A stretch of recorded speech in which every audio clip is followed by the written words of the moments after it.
சீர்காழி அருகே உள்ள நாயக்கர் குப்பம் மீனவ கிராமத்தில் அபாயம் தொட வேண்டாம் என எழுதப்பட்டிருந்த ஆக்சிஜன் சிலிண்டர் வடிவிலான மர்ம பொருள் கரை ஒதுங்கியது.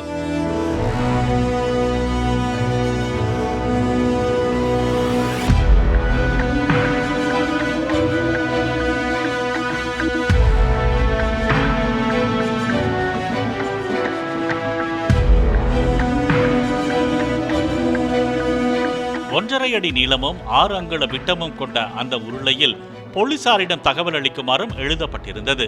வானில் பல மீட்டர் உயரத்துக்கு வண்ணப்புகையை வெளியேற்றி அபாய சமிஞ்சை தெரிவிப்பதற்காக நீர்மூழ்கி கப்பல்களில் பயன்படுத்தப்படும் சிலிண்டர் என கூறப்படும் அந்த மர்ம பொருளை சுற்றி போலீசார் தடுப்பு அமைத்துள்ளனர்.